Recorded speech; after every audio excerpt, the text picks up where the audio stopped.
Semarang, Jawa Tengah. Suasana damai di kawasan padat penduduk di Jalan KH. Ahmad Sanusi mendadak berubah mencekam. Warga dikejutkan oleh penemuan mengerikan di warung bakso Rasa Jati, tempat makan favorit mereka. Awalnya, Dedi Santoso, seorang pekerja bengkel di sebelah warung itu, mencium aroma tajam yang tidak biasa dari arah dapur. Rasa curiga mendorongnya untuk memanggil Pak Wibowo, Ketua EHT Setingpach. Tak butuh waktu lama, AKP Rendra Putra dari Polsek Tembalang bersama beberapa anggota segera tiba di lokasi untuk memeriksa. Hasilnya sungguh tak terduga. Di dalam mesin penggiling daging, mereka menemukan potongan daging berwarna pucat dengan tekstur yang berbeda dari daging sapi. Temuan itu langsung membuat panik warga. Polisi segera menutup warung, memasang garis kuning, dan melarang siapapun mendekat. Faisal Rahman, pemilik warung yang saat itu berada di tempat, langsung diamankan untuk dimintai keterangan. Menurut penjelasan awal dari Kapolsek, polisi mendapati sekitar 2 kg daging yang dicurigai bukan berasal dari hewan ternak biasa. Tim forensik dari Polda Jawa Tengah segera dipanggil untuk melakukan pemeriksaan laboratorium. Sementara itu, warung bakso ditutup total untuk keperluan penyelidikan. Kabar penemuan ini cepat menyebar di media sosial. Foto garis polisi di depan warung menjadi viral hanya dalam beberapa jam. Beragam spekulasi bermunculan di kolom komentar. Sebagian warga tak percaya, karena Faisal dikenal ramah dan telah berjualan lebih dari 10 tahun di lingkungan tersebut. Namun sebagian lain mulai diliputi ketakutan. Bahkan ada yang membuang bakso yang baru dibeli karena jijik dan takut. Dinas Kesehatan Kota Semarang turun tangan memantau kasus ini. Mereka menegaskan bahwa keamanan pangan adalah prioritas utama dan akan melakukan pemeriksaan menyeluruh terhadap semua usaha kuliner di sekitar lokasi. Hingga berita ini disiarkan, hasil laboratorium masih dalam proses. Polisi memperluas penyelidikan untuk mencari tahu asal daging misterius tersebut. Satu hal yang pasti, kejadian ini telah menimbulkan rasa takut dan was-was di tengah masyarakat. Suara sirene, garis kuning yang melintang di depan warung, dan tatapan bingung para warga menjadi saksi bagaimana tempat makan sederhana berubah menjadi lokasi kejadian luar biasa. Setelah penemuan itu, situasi di sekitar lokasi semakin panas. Ratusan warga memadati depan warung bakso Rasa Jati yang kini dijaga ketat aparat kepolisian. Bau anyir yang belum dibersihkan menambah suasana tegang. Polisi berulang kali meminta warga menjauh. Sementara tim forensik bekerja cepat mengumpulkan bukti. Faisal, pria berusia 42 tahun, tampak pucat dan gemetar saat digiring menuju mobil polisi. Matanya kosong, suaranya lirih saat dimintai keterangan awal. Ia hanya berkata tidak tahu apa-apa. Namun hasil penggeledahan rumah kontrakannya di Kecamatan Tembalang memperlihatkan fakta mencengangkan. Polisi menemukan beberapa kantong plastik berisi daging terbungkus rapi di dalam freezer kecil. Total beratnya lebih dari 8 kg. Selain itu, ditemukan pula pakaian bernoda darah dan pisau dapur besar dengan bekas cairan pekat mencurigakan. Semua barang disita untuk pemeriksaan lanjutan. Warga sekitar semakin cemas. Banyak yang tak menyangka bahwa warung yang selama ini menjadi tempat nongkrong anak muda bisa berubah menjadi lokasi penyelidikan kasus mengerikan. Beberapa jam kemudian, laporan sementara dari AKBP Diyar, Laksmi Devantara, Kepala Laboratorium Forensik Polda Jateng, mulai memberikan hasil awal struktur serat dan DNA dari daging itu. Tidak sepenuhnya cocok dengan sapi maupun kambing. Tim forensik menyatakan perlu waktu 24 jam lagi untuk hasil lengkap. Namun bocoran di media sosial menyebutkan ada kecocokan DNA dengan jaringan manusia. Kabar ini meledak di dunia maya. Tagar, bakso Semarang dan Rasa Jati horor mendadak trending. Ribuan pengguna internet menulis komentar ketakutan, jijik, sekaligus penasaran. Ada pula yang membagikan foto warung dengan tulisan sensasional seperti bakso rasa jati dari nikmat jadi ngeri. Untuk meredakan kepanikan publik, Kombes Hadi Nugroho, Kapolresta Semarang, menggelar konferensi pers dengan nada tegas. Ia menyatakan bahwa penyelidikan masih berjalan dan masyarakat diminta tidak mempercayai isu liar. Kami bekerja berdasarkan bukti ilmiah, bukan gosip, ujarnya. Namun di balik pernyataan itu, tim investigasi terus menggali kemungkinan adanya jaringan pemasok daging ilegal. Beberapa tetangga Faisal sudah dimintai keterangan. Salah satunya, Ibu Murni, yang rumahnya hanya 2 pintu dari warung, mengaku sering mendengar suara mesin penggiling menyala hingga larut malam. Bahkan setelah warung tutup, kadang jam 2 pagi masih kedengeran. Saya kira dia rajin nyiapin dagangan, ucapnya dengan nada gemetar. Kini suasana Semarang berubah mencekam. Banyak warung bakso di sekitar lokasi sepi pembeli, bahkan beberapa memilih tutup sementara karena takut dicurigai. Di sisi lain, warga menunggu hasil resmi pemeriksaan forensik untuk memastikan apakah daging itu benar-benar berasal dari manusia atau hanya kesalahan identifikasi yang menakutkan. Namun satu hal jelas, ketegangan di kota ini belum mereda. Dalam kabar simpang siur yang terus bergulir, masyarakat hanya bisa berharap kebenaran segera terungkap. Karena bila dugaan itu benar, maka peristiwa di Semarang ini akan tercatat sebagai salah satu tragedi kuliner paling mengerikan dalam sejarah Indonesia modern. Tak ada tawa di warung kopi, tak ada obrolan santai di pinggir jalan. Semua mata di Semarang kini tertuju pada satu pertanyaan besar yang belum terjawab. Siapa sebenarnya pemasok daging manusia itu? Dan seberapa dalam jaringan mengerikan ini telah beroperasi tanpa terendus siapapun sore hari setelah hasil forensik diumumkan? Penyelidikan berkembang pesat.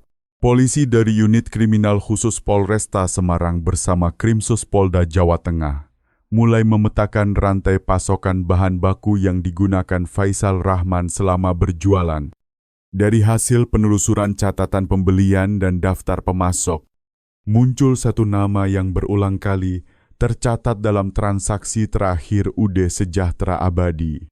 Sebuah usaha kecil yang mengaku menjual daging sapi beku dari luar daerah.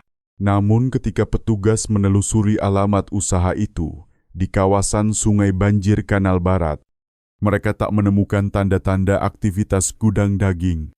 Yang ada hanyalah bangunan kosong berdebu dengan papan nama lapuk tergantung miring di dindingnya. Warga sekitar mengaku tempat itu sudah lama tidak digunakan. Polisi semakin yakin bahwa UD Sejahtera Abadi hanyalah kedok dari jaringan gelap pemasok daging misterius. Kecurigaan itu semakin kuat ketika penyidik menemukan catatan transaksi bank atas nama Faisal, menunjukkan aliran dana rutin setiap minggu ke rekening seseorang berinisial R, warga Kabupaten Demak. Setelah ditelusuri, Rizky Pramana, pria yang dimaksud, ternyata mantan pekerja rumah potong hewan yang dipecat 3 tahun lalu karena pelanggaran etika. Sejak itu, ia dikabarkan membuka bisnis daring jual beli daging murah tanpa izin resmi. Tim gabungan Polri dan TNI langsung bergerak. Penggerebekan dilakukan di rumah Rizky pada pukul 23:30 WIB. Operasi berlangsung sunyi. Hanya terdengar langkah sepatu para petugas yang menyusup ke halaman rumah sederhana di pinggiran Demak. Saat pintu didobrak, pemandangan mengerikan terbentang di depan mata. Lemari pendingin besar berisi potongan daging tanpa label, kantong-kantong plastik hitam, timbangan digital, serta alat potong berkarat. Hasil pemeriksaan awal memperlihatkan sebagian potongan daging memiliki warna dan tekstur yang tidak lazim untuk sapi. Di meja kayu, polisi menemukan buku catatan pesanan dari sejumlah pedagang bakso di Semarang. Unggaran dan kendal semuanya dilakukan secara tunai tanpa faktur resmi. Dugaan pun menguat jaringan ini telah beroperasi selama berbulan-bulan, memanfaatkan kebutuhan daging murah di kalangan pedagang kecil. Ketika diinterogasi, Rizky sempat berkelit. Namun setelah dikonfrontasi dengan hasil forensik, akhirnya ia menyerah. Dalam pengakuannya, ia menyebut mendapatkan daging tanpa identitas dari seseorang yang bekerja di sebuah rumah sakit di luar kota. Daging itu dikatakan sebagai limbah medis yang tidak terpakai dan dijual murah. Namun ketika polisi menelusuri lebih jauh, kenyataan yang terungkap jauh lebih mengerikan. Limbah yang dimaksud bukan organ hewan, melainkan sisa jaringan manusia dari ruang autopsi. Kabar itu mengguncang publik. Pemerintah Provinsi Jawa Tengah bersama Kementerian Kesehatan RI segera mengeluarkan pernyataan resmi menyebut kasus ini sebagai pelanggaran berat terhadap hukum dan moral kemanusiaan. Menteri Kesehatan mengirim tim khusus ke Semarang untuk mengaudit seluruh fasilitas medis yang disebut dalam pengakuan Rizky. Di lapangan, aparat terus berjaga di berbagai titik rawan. Warung-warung bakso di Semarang yang biasanya ramai kini tampak sepi. Sesekali hanya 1-2 pelanggan datang dengan wajah was-was. Para pedagang berlomba-lomba menunjukkan sertifikat halal dan izin resmi demi menenangkan pelanggan di media sosial. Ketakutan bercampur kemarahan. Ribuan warganet menuntut hukuman seberat-beratnya bagi pelaku. Di rumah Rina Andayani, istri almarhum Bayu Setiawan, suasana duka belum juga reda. Rina menangis setiap kali melihat berita di televisi. Ia masih menunggu hasil uji DNA lanjutan dari pihak kepolisian untuk memastikan apakah potongan jaringan yang ditemukan di mesin giling itu berasal dari suaminya. Polisi menyatakan hasil konfirmasi DNA akan diumumkan dalam waktu 48 jam. Kini seluruh Semarang seolah menahan napas menunggu akhir kisah gelap ini. Di satu sisi, publik berharap kebenaran segera terungkap. Di sisi lain, rasa takut masih menghantui setiap rumah makan yang menjual bakso, makanan yang selama ini begitu lekat dengan keseharian masyarakat Indonesia. Seorang warga di lokasi kejadian berkata lirih, mencerminkan keresahan semua orang dulu. Kami makan bakso buat bahagia. Sekarang tiap lihat mangkuk bakso aja rasanya takut. Semarang belum pernah setegang ini. Dan di tengah penyelidikan yang terus bergulir, satu hal mulai jelas, apa yang tampak seperti kasus tunggal mungkin hanyalah puncak dari gunung es jaringan kegelapan besar yang bersembunyi di balik bisnis daging murah. 2 hari setelah pengakuan Rizky mengguncang publik, situasi semakin mencekam.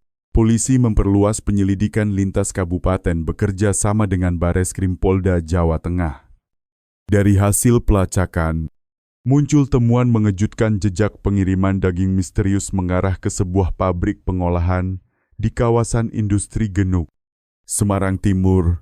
Pabrik itu beroperasi di bawah nama PT Rasa Protein Nusantara, yang dikenal memproduksi bakso beku dan daging olahan curah. Namun setelah pemeriksaan mendalam, terungkap kejanggalan besar. Pabrik tersebut tidak memiliki izin edar dari BPOM, dan sebagian bahan baku masuk tanpa dokumen resmi. Saat penggerebekan dilakukan tengah malam, polisi menemukan 3 truk pendingin tanpa plat nomor yang sedang bongkar muat. Begitu pintu gudang dibuka, udara mendadak hening. Bau menyengat bercampur aroma kimia tajam langsung menyeruak. Di dalamnya terdapat puluhan karung besar, berisi potongan daging beku tanpa label. Beberapa di antaranya sudah berubah warna. Di sudut ruangan, tim forensik menemukan kantong medis bertuliskan biohazard, human tissue sample. Label yang seharusnya hanya digunakan di laboratorium rumah sakit. Temuan ini menjadi titik balik besar. Polisi menduga jaringan tersebut bukan hanya beroperasi di Semarang, tetapi juga memiliki cabang di Surabaya, Makassar, dan Medan. Untuk memastikan hal itu, tim gabungan mengamankan semua catatan ekspedisi dan rekening perusahaan.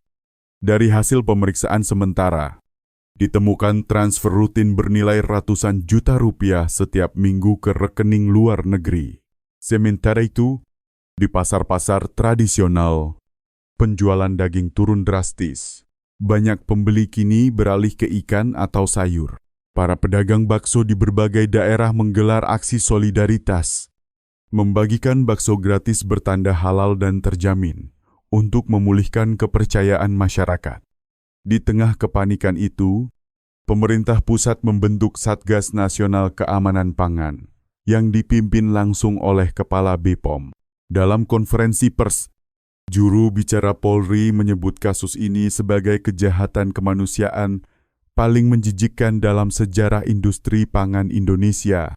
Namun di balik semua itu, muncul satu detail baru dari hasil digital forensik dari ponsel milik Rizky yang disita. Ditemukan pesan terenkripsi berisi koordinat lokasi penyimpanan utama jaringan.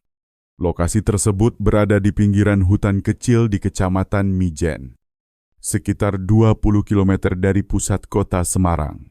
Malam itu juga, tim gabungan TNI Polri bergerak diam-diam menuju titik koordinat tersebut. Mereka tak menyangka apa yang akan mereka temukan di balik semak-semak gelap. Itu akan membawa kasus ini ke tingkat yang jauh lebih kelam, bukan sekadar perdagangan daging ilegal, melainkan rantai kejahatan terorganisir yang menodai kemanusiaan. Sebagian kantong itu bocor, meneteskan cairan merah pekat. Di dalamnya tersimpan potongan tubuh manusia yang telah diawetkan menggunakan bahan kimia. Ada bagian tangan, kaki, sampai potongan dada yang masih utuh. Tim forensik segera melakukan identifikasi awal dan mencatat sedikitnya 18 kantong berisi bagian tubuh berbeda, yang kemungkinan berasal dari lebih dari satu orang. Namun kengerian belum berakhir.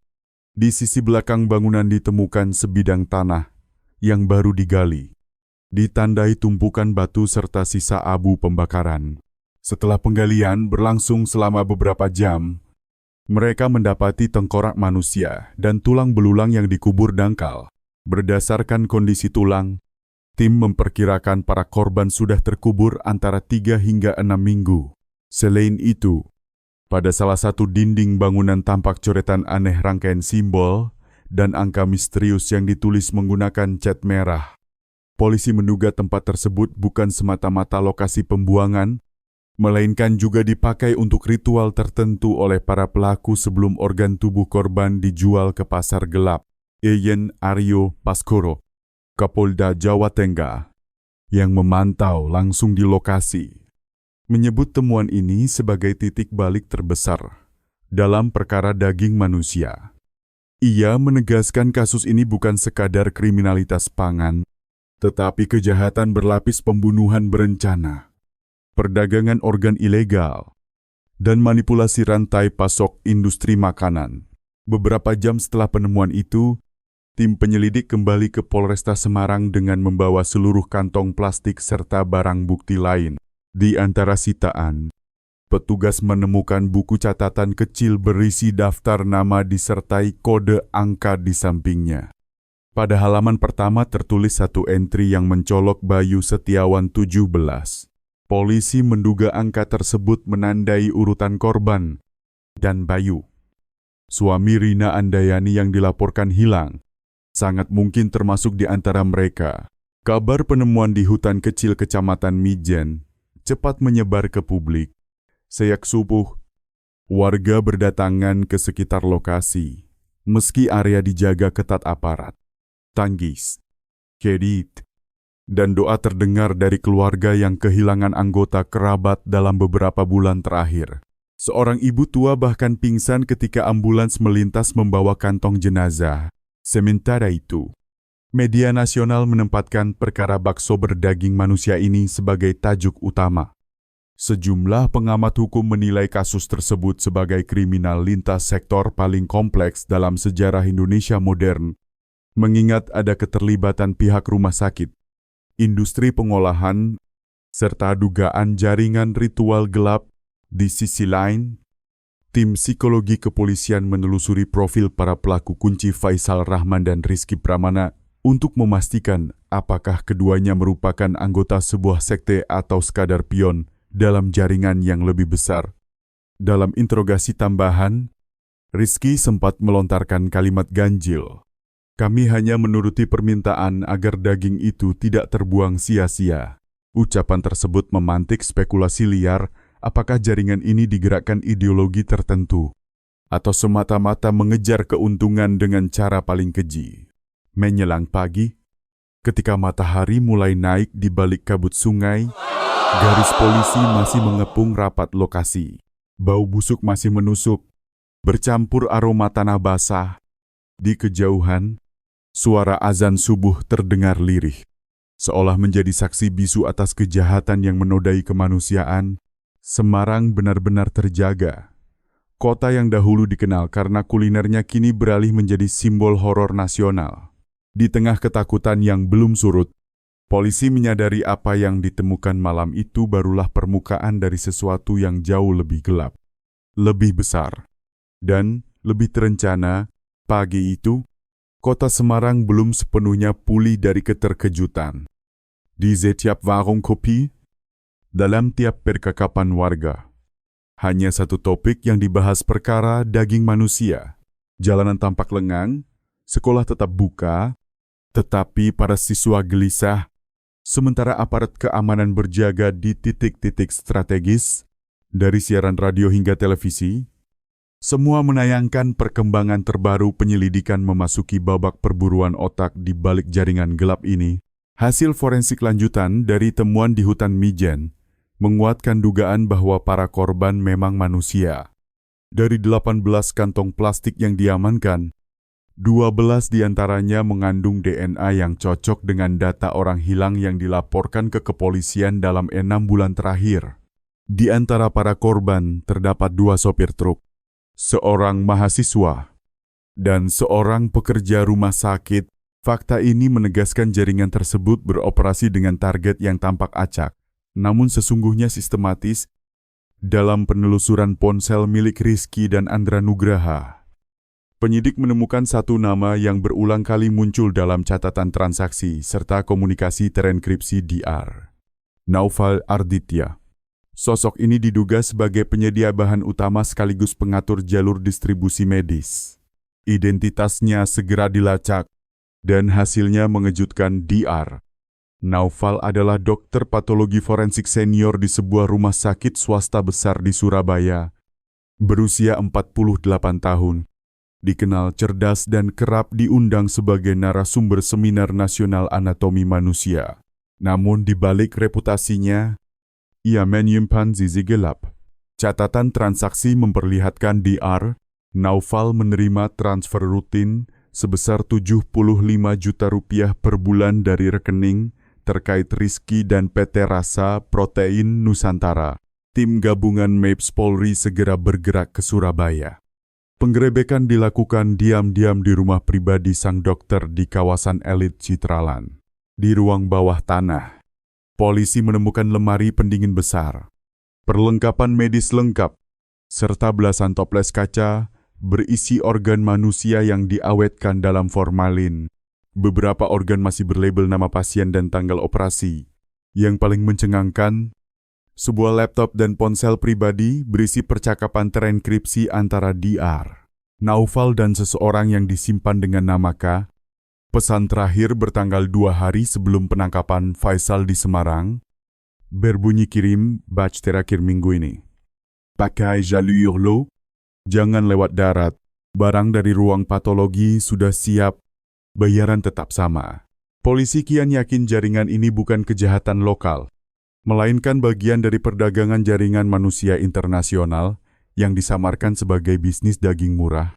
Dalam laporan resmi sementara disebutkan, distribusi daging dari jaringan ini kemungkinan telah menjangkau beberapa provinsi di Jawa dan sebagian wilayah Kalimantan. Pengakuan DR. Naufal menambah lapisan kegelapan dalam interogasi intensif. Ia mengaku awalnya hanya menjual limbah medis dari operasi amputasi untuk riset. Namun setelah berhubungan dengan Rizky dan Andra, ia tergoda keuntungan besar. Ia bahkan mengakui pernah menjual sejumlah organ ke pembeli luar negeri dengan harga fantastis. Saya tidak menyangka ini akan sejauh itu, katanya datar. Pernyataan itu membuka arah baru penyidikan. Polisi kini memburu sosok misterius bernama Kirana, dikenal sebagai K, yang diduga bertindak sebagai koordinator utama jaringan internasional ini. Jejak digital menunjukkan K terakhir terdeteksi di perairan Batam, menaiki kapal barang dengan rute menuju Singapura. Di Semarang, proses identifikasi korban terus berjalan. Tim DVI bekerja tanpa henti mencocokkan DNA potongan tubuh dengan data keluarga yang berdatangan dari berbagai daerah. Di ruang identifikasi RS Bahayangkara, tangis keluarga pecah setiap kali satu nama diumumkan. Rina Andayani akhirnya menerima kepastian pahit hasil uji DNA pada potongan tubuh berlabel 17 adalah milik Bayu Setiawan. Ia menjerit histeris sambil memeluk kantong jenazah kecil yang diserahkan petugas. Dia cuma kerja cari nafkah, kenapa harus jadi korban sekejam ini, ucapnya lirih, mengguncang hati semua yang hadir. Kota Semarang berduka, namun di balik kedukaan, semangat menuntut keadilan menyala. Ribuan warga menggelar aksi lilin di depan balai kota, mendesak pemerintah menindak tegas seluruh pelaku dan memperketat pengawasan industri pangan. Sejumlah aktivis HAM menyebut perkara ini bukan sekadar kriminal, melainkan kejahatan terhadap kemanusiaan.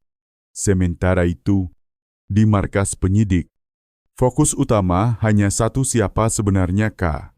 Dari digital tracing terbaru, ditemukan berkas terenkripsi berisi daftar nama, nomor rekening luar negeri, dan satu foto buram seorang pria berjas hitam dengan tato spiral di leher. Simbol yang sama seperti yang ditemukan pada dinding bangunan di hutan Mijen. Polisi menduga lambang itu merupakan tanda sebuah kelompok rahasia yang telah lama beroperasi dalam perdagangan organ lintas negara. Perburuan baru pun dimulai. Ketika masyarakat masih berduka, aparat penegak hukum berpacu dengan waktu untuk menangkap dalang besar sebelum jaringan ini lenyap menyeberang batas negara, membawa serta rahasia gelap yang selama ini bersembunyi di balik semangkuk bakso yang tampak biasa. Jejak digital yang berhasil dipulihkan dari laptop DR. Naufal Arditya menunjukkan bahwa Kirana menggunakan jaringan komunikasi terenkripsi setara militer dengan server yang berpindah setiap 48 jam dan sebagian besar berlokasi di luar negeri Hong Kong, Bangkok, dan Singapura. Dalam salah satu berkas audio yang ditemukan, terdengar suara berat berlogat Indonesia, bercampur aksen asing berkata, "Manusia hanya daging, nilainya tergantung siapa yang memakannya dan siapa yang menjualnya." Kalimat itu membuat seluruh ruangan berguncang saat pertama kali diputar.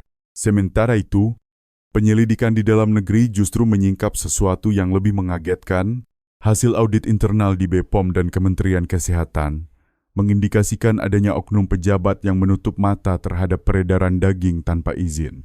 Dalam rapat tertutup di Istana Negara, Presiden dengan tegas memerintahkan pembentukan Satgas Gabungan Nasional Anti Perdagangan Organ yang melibatkan BIN, Polri, dan TNI.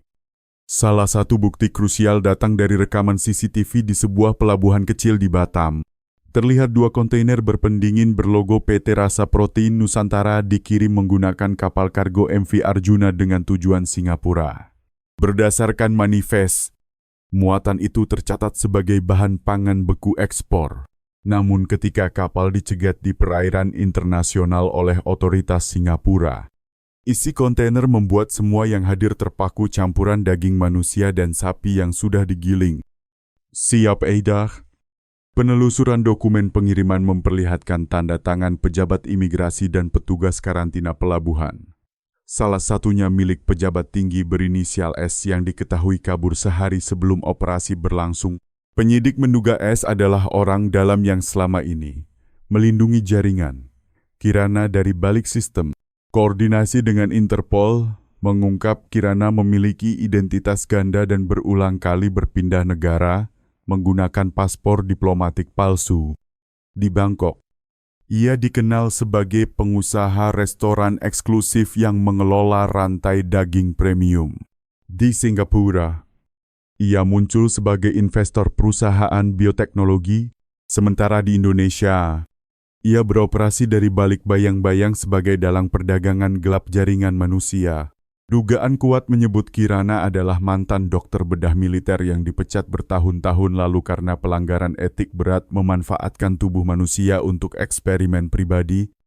Setelah tersingkir, ia membangun jaringan gelap dengan memanfaatkan jejaring lama di dunia medis dan logistik internasional. Salah satu bukti paling kuat adalah rekening luar negeri atas nama perusahaan fiktif Humanlink Limited yang dipakai menampung hasil transaksi penjualan organ dan daging manusia. Nilai transaksi selama 2 tahun terakhir mencapai lebih dari 80 miliar rupiah. Kasus ini menyita perhatian dunia. Lembaga internasional seperti WHO dan Interpol mengeluarkan pernyataan resmi mengecam praktik yang disebut sebagai skema perdagangan manusia paling mengganggu di Asia Tenggara. Sejumlah negara tetangga mulai menelusuri apakah jaringan serupa beroperasi di wilayah mereka. Malaysia dan Singapura menawarkan kerjasama penuh untuk membantu Indonesia menangkap pelaku utama. Di dalam negeri, Semarang masih dirundung ketakutan. Beberapa sekolah membatalkan kegiatan makan bersama. Masyarakat enggan membeli produk olahan daging. Dan industri kuliner lokal nyaris lumpuh. Warga kini lebih memilih memasak sayur di rumah. Bisnis bakso ikon kuliner Indonesia seakan berhenti berputar. Media sosial dipenuhi tagar "Stop makan daging", "Keadilan untuk korban", dan "Tangkap K".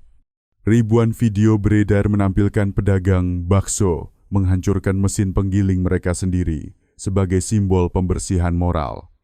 Di tengah kepanikan nasional, aparat menyiapkan operasi besar-besaran. Dengan dukungan intelijen internasional, tim khusus berhasil menelusuri komunikasi terakhir.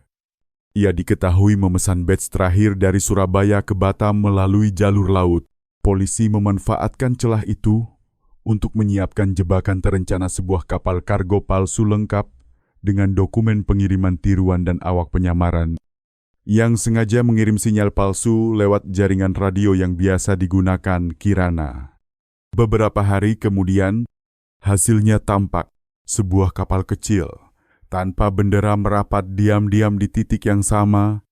Di atas gelombang malam, sosok berjaket hitam berdiri di haluan. Kamera pengintai militer untuk pertama kalinya merekam wajahnya dengan jelas. Kirana, namun sebelum pasukan sempat bergerak, kapal itu tiba-tiba meledak dahsyat. Api menjulang tinggi memecah laut gelap. Tak ada yang tahu apakah ledakan itu sabotase atau upaya Kirana untuk menghapus jejaknya sendiri. Di lokasi, ditemukan serpihan jas hitam dan kalung dengan simbol spiral yang sama. Polisi belum berani menyimpulkan kematian sang dalang. Mereka hanya menyebut penyelidikan masih berlanjut, meski api di lautan malam itu padam. Bayang-bayang jaringan ini tampaknya belum benar-benar hilang. Semarang mulai menata diri, tetapi trauma itu tidak mudah pudar.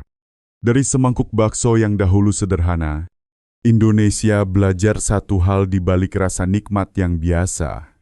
Dapat tersembunyi kisah gelap yang tak terbayangkan. Hingga kini, satu pertanyaan masih menghantui penyidik.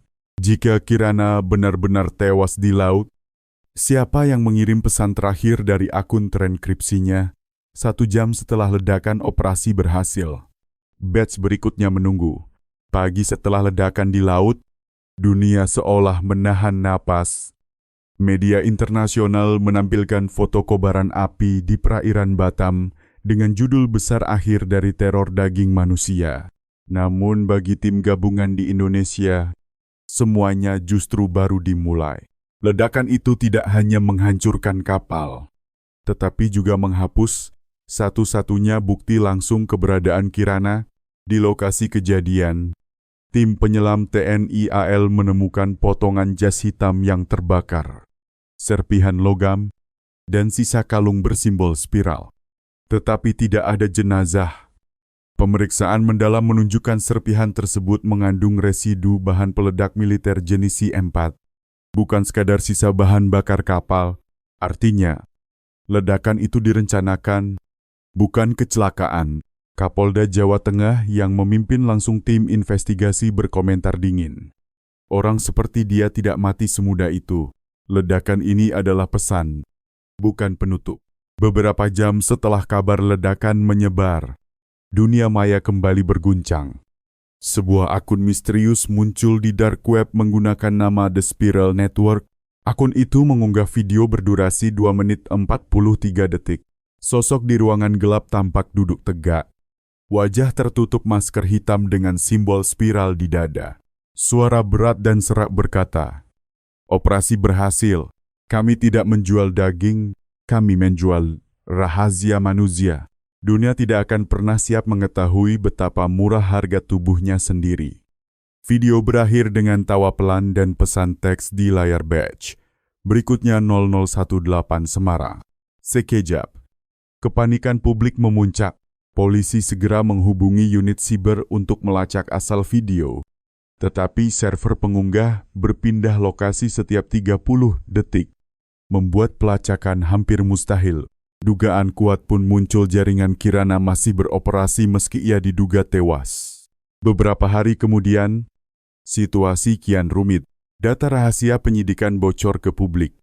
Nama-nama penyidik dan saksi muncul di forum anonim lengkap dengan alamat dan foto pribadi. Audit forensik internal menunjukkan kebocoran berasal dari akses di dalam markas kepolisian sendiri. Kecurigaan mengarah pada seorang anggota tim siber muda berinisial A. N. Andra Nugraha yang selama ini dikenal pendiam namun jenius dalam enkripsi data. Ia berhasil diamankan setelah mencoba kabur ke Malaysia via jalur laut. Dalam pemeriksaan, Andra mengaku tidak bekerja sendirian. Ia menerima perintah langsung dari akun terenkripsi bernama Sang Penerus The Hair, yang gaya bahasanya identik dengan Kirana. Andra mengaku dijanjikan Rp100.000 setiap minggu untuk menyalurkan data penyidikan dan membantu jaringan menghapus jejak. Ketika ditanya apakah The Hair adalah orang yang sama dengan Kirana, Andra berbisik sudah mati. Tapi warisannya belum. Semarang kembali mencekam. Dalam 1 minggu setelah video The Spiral Network muncul, 2 insiden misterius terjadi. Pertama, gudang penyimpanan barang bukti di Polresta Semarang terbakar tengah malam. Api melalap hampir semua dokumen asli, termasuk hasil forensik tahap kedua. Salah satu saksi kunci mantan karyawan PT Rasa Protein Nusantara ditemukan tewas mengambang di Sungai Banjir, Kanal Barat tanpa identitas, hanya mengenakan kalung spiral di leher. Masyarakat semakin gelisah. Sebagian percaya kasus ini telah menjalma perang senyap antara aparat dan jaringan rahasia yang menembus berbagai sektor. Di media sosial, rumor menyebar bahwa The Spiral memiliki cabang di Surabaya, Medan, dan Jakarta. Aparat memperketat penjagaan di rumah sakit, laboratorium, dan pelabuhan. Namun di tengah upaya itu, muncul fakta lain yang membuat bulu kuduk berdiri. Hasil penyelidikan intelijen menunjukkan adanya pengiriman daging beku mencurigakan ke luar negeri dengan pola kode identik, seperti sebelumnya angka berurutan dengan prefiks 0. Kali ini, kode pada daftar ekspedisi berbunyi 0020 Semarang Origin Confirm. Pergerakan rahasia di malam hari meningkat. Di tengah kekacauan, unit intelijen BIN menemukan sebuah gudang di pinggiran pelabuhan Tanjung Mas yang diduga menjadi lokasi baru aktivitas jaringan. Dari pemantauan drone terlihat bongkar muat malam hari menggunakan truk pendingin tanpa plat nomor. Operasi senyap disiapkan. Pasukan bersenjata bergerak dalam diam pada pukul 2:15 WIB, menuruni gelap yang pekat, menuju pintu besi yang tertutup rapat siap mengungkap babak berikutnya dari spiral yang kian menjerat. Saat penggerebekan berlangsung di gudang pinggiran pelabuhan Tanjung Mas, pasukan gabungan menemukan ruangan bawah tanah tersembunyi di balik tumpukan kontainer kosong. Di dalamnya terdapat peralatan penggilingan industri dan lemari pendingin besar berisi belasan kantong daging. Namun yang paling mengejutkan bukanlah isi lemari, melainkan komputer di meja kerja kecil yang masih aktif. Di layar tampak notifikasi pesan masuk dari akun terenkripsi "Selamat datang di babak baru. Kapten." Pesan itu dikirim 30 detik sebelum pasukan tiba. Tanda-tanda jelas menunjukkan bahwa pelaku mengetahui operasi polisi secara real-time. Dugaan kuat pun muncul bahwa ada pengkhianat lain di tingkat tinggi. Salah satu agen intelijen membuka catatan digital di komputer itu. dan menemukan sebuah folder bernama Inheritance Protocol. Isi folder itu membuat darah semua yang ada di ruangan membeku daftar 26 nama. Sebagian besar dokter, pengusaha Beijing, dan 2 pejabat dinas kesehatan daerah. Di bawah daftar itu hanya tertulis satu kalimat pendek.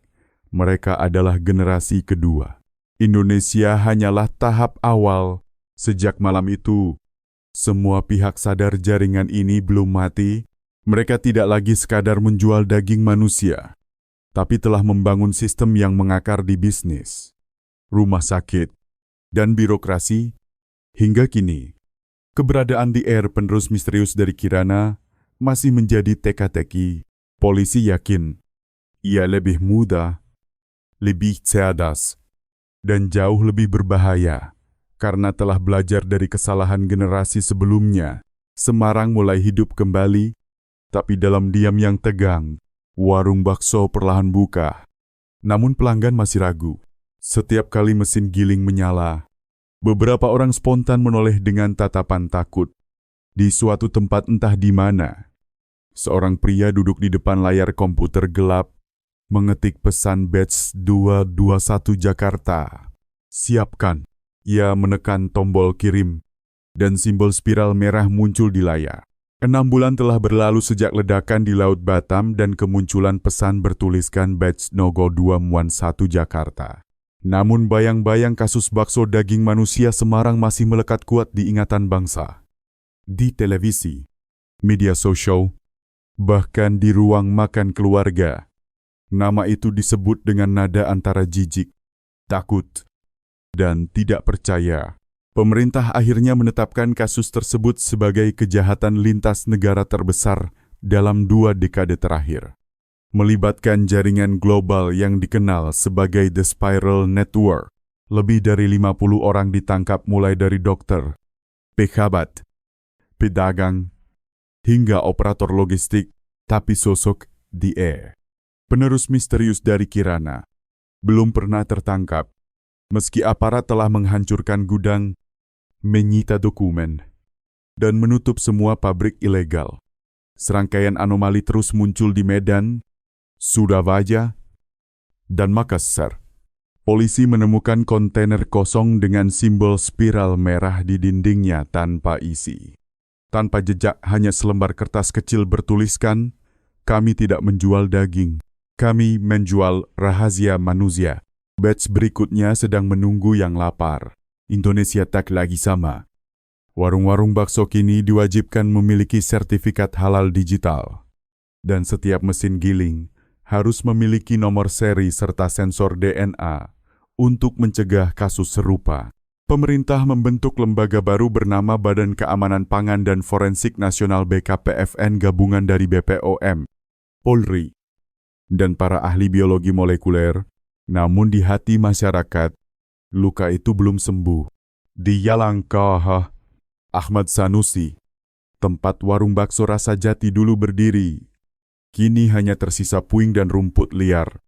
Di dinding bekas warung, seseorang menulis grafiti dengan cat putih, "Kami tidak lupa." Rina Andayani, istri almarhum Bayu Setiawan, kini tinggal di rumah sederhana bersama anak tunggalnya. Ia tak lagi menjual makanan, melainkan membuka warung kopi kecil dengan papan bertuliskan doa untuk semua korban. Di dinding warungnya tergantung foto suaminya tersenyum, dengan tulisan di bawahnya, "Tidak semua yang terlihat lezat datang dari kebaikan." Setiap malam, ia menyalakan lilin di depan foto itu, sambil berdoa agar tragedi seperti itu tak terulang. Banyak warga singgah bukan sekadar untuk minum kopi, tetapi untuk berdiam sejenak dan mengenang. Di ruang arsip Mabes Polri, berkas kasus spiral Semarang kini tersimpan dalam laci besi berkode merah, kode untuk kasus yang belum selesai. Di dalamnya ada foto, rekaman, dan salinan pesan terakhir dari DR. Beberapa penyidik senior yang dulu menangani kasus ini sudah pensiun, tetapi mereka mengaku sesekali masih menerima pesan aneh di email pribadi. Batch berikutnya siap. Kalian tidak akan tahu siapa pembelinya. Pesan itu selalu datang pada tanggal yang sama 12 Desember. Tepat hari ditemukan mesin giling pertama di warung Faisal. Dalam laporan resmi terakhir, Kepala Satgas Nasional menulis kalimat penutup kami, berhasil memutus rantai, tapi tidak menghancurkan akar. Jaringan seperti spiral tidak bergantung pada orang, tapi pada ketamakan manusia itu sendiri. Malam itu, di sebuah pelabuhan asing yang sepi, seorang pria berjas hitam berdiri di tepi dermaga. Lehernya tertutup sial. Namun di bawahnya samar terlihat tato spiral yang nyaris pudar. Ia menyalakan rokok, menatap laut hitam, lalu berbicara pelan melalui earpiece di telinganya. Semarang selesai. Sekarang giliran Jakarta. Dari seberang, suara wanita menjawab lembut, "Batch 02 sudah siap. Tuan." Pria itu tersenyum tipis, melangkah menuju kapal barang yang tengah bersandar. Di lambung kapal, cat merah besar bertuliskan satu kata spiral. Kamera pengawas pelabuhan merekamnya sekilas sebelum kapal perlahan berlayar ke arah utara. Menimpus kebut, lalu hilang tanpa jejak. Dan di Semarang, di sebuah warung kopi kecil milik Rina, televisi menayangkan berita larut malam polisi. Temukan daging tak dikenal di gudang beku wilayah Jakarta Utara. Lilin di depan foto suaminya bergetar ditiup angin lalu padam. Kasus mengerikan yang mengguncang Semarang telah menjadi peringatan pahit bahwa kejahatan bisa bersembunyi di balik hal paling biasa. Meski sebagian pelaku telah tertangkap, jejak spiral masih meninggalkan tanda tanya besar. Seberapa dalam sebenarnya akar kegelapan itu menembus dunia manusia?